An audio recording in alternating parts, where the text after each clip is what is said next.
నెల్లూరు సిటీని ఒక మోడల్ సిటీగా తయారు చేయాలంటే మీ దగ్గర ఉన్న ప్రణాళిక ఏంటి అసలు? ఏంటి విజన్ ఏంటి? అదేనండి. అవన్నీ అంటే నేను అనేక దేశాలు తిరిగా. China, Japan, Russia, Singapore, Malaysia, Ashgabat, Astana, అవును. అదేవిధంగా భారతదేశంలో ఉన్న అనేక రాష్ట్రాలకు పోయాం. అన్నీ స్టడీ చేసాం అధికారులతో. స్టడీ చేసిన తర్వాత ఒక విజన్ వచ్చింది. ఆ విజన్‌తోనే ఈరోజు ఈ రాష్ట్రంలో ఉన్న 114 మున్సిపాలిటీస్‌ని డెవలప్ చేసాం. విశాఖపట్నం బ్రహ్మాండంగా డెవలప్ చేసాం. విజయవాడ బ్రహ్మాండంగా చేసాం. గుంటూరు చేసాం. అట్నే తిరుపతి చేసాం. కర్నూలు ఇట్లా ఈవెన్ చిన్న చిన్న నగర పంచాయతీలకు కూడా ఫండ్స్ ఇచ్చి డెవలప్ చేయడం జరిగింది. అదేవిధంగా నెల్లూరునైతే ఒక మోడల్ సిటీ చేయాలని ఆ రోజు ముఖ్యమంత్రిగా ఉన్న నారా చంద్రబాబుని అడగటం, ఆయన స్పెషల్ ఫండ్స్ ఇచ్చారు. దాంతో నెల్లూరు సిటీని కూడా 75% డెవలప్ చేయడం జరిగింది. ఇంకా 25% ఉంది. ఆంధ్రప్రదేశ్ రాజధాని అమరావతి ఏర్పాటులో చాలా కీలకమైన పాత్ర మీది. ఆ రోజున మినిస్ట్రీ మీదే. మీరు కూడా చాలా కీలకమైన పాత్ర పోషించారు. ఈ రోజున అప్పుడు మీరు అనుకున్న విజన్ అవన్నీ చూస్తే ఏమనిపిస్తుంది? ఇప్పుడున్న పరిస్థితులు చూస్తే ఏమనిపిస్తుంది అమరావతి? అమరావతి రాజధానిని యొక్క మంత్రిగా నాకు ఇచ్చిన రోజు చంద్రబాబు నాయుడు గారు చెప్పింది ఒకటేనండి. నారాయణ ప్రపంచంలో ఉన్న టాప్ 5లో ఒకటి చేయమని అడిగారు. నేనైతే ప్రపంచంలో ఉన్న వాటిలో టాప్ 1 కావాలని నేను ఎప్పుడు 1 కావాలని కోరుకుంటాను. ఏ వర్క్ చేసినా 1 కావాలని వాటిని డిజైన్ చేయించడం జరిగింది. నార్మన్ ఫాస్ట్ అండ్ పార్ట్నర్స్ లండన్‌లో వాళ్ళు వరల్డ్‌లో ఉన్న టాప్ 5లో ఒకరు. వాళ్ళ దగ్గర డిజైన్ చేయించాం.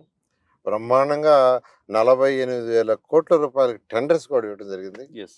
9,000,00,000 వర్క్ అయిపోయింది. రోడ్లు కావచ్చు, డ్రైన్స్ కావచ్చు, డ్రింకింగ్ వాటర్ లైన్స్ కావచ్చు, ఆ అధికారులకి ఆఫీసులు కావచ్చు, ఇవన్నీ రూ. 9,000,00,000 ఖర్చు పెట్టామండి. అయితే ఇంతలోకి ప్రభుత్వం అయింది. లేకుంటే మరొక 6 నెలలుంటే ఆ వర్క్ మొత్తం అయిపోయేది. క కానీ ఈ వైఎస్ఆర్‌సీపీ వచ్చి మొత్తం ఆపేసింది. అది ప్రజాధనం. రూ. 9,000,00,000 ఎక్కడిది? ప్రజలు ట్యాక్సులు కడితే ఖజానాకు వచ్చింది. దాంట్లో కట్టాం. ప్రజాధనాన్ని వృధా చేయటం నాయకుల లక్షణం కాదు. కానీ జగన్మోహన్ రెడ్డి గారు ఒక కక్ష 3 రాజధానులని 3 ముక్కలు ఆటాడి ఆ రాజధానిని నాశనం చేయడం జరిగింది. కానీ రాజధాని విషయంలో మీ మీద చాలా ఎలిగేషన్స్ చేశారు. ఏమనిపించింది? ఇంత కష్టపడి ఇన్ని దేశాలు తిరిగి ఇంత హార్డ్ వర్క్ చేస్తే చివరికి ఇన్ని ఆరోపణలు మూట కట్టుకోవాలనిపించిందా? అంటే ఈ వైఎస్ఆర్‌సీపీ ప్రభుత్వం ఏందంటే నారా చంద్రబాబు నాయుడుకి ఎవరైతే దగ్గరుండారో ఆయన కూడా వాళ్ళందరినీ విడగొట్టాలా, దూరంగా చేయాలని ఆయన ఉద్దేశం అండి.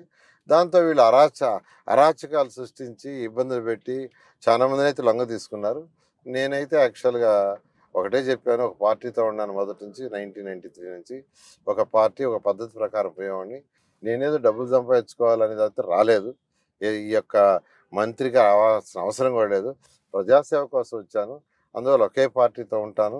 అందువల్ల నన్ను ఎన్ని ఇబ్బందులు పెట్టినా నేను దేనికి కా జంకలేదండి. కానీ ఎందుకు జంకలేదంటే నేను తప్పు చేయలేదు. న్యాయస్థానాలున్నాయి. న్యాయం చేస్తాం అనే దాంతోని ఈరోజు న్యాయస్థానాలు న్యాయం చేయబట్టి ఈరోజు మళ్ళా కంటెస్ట్ చేయడానికి అవకాశం వచ్చింది.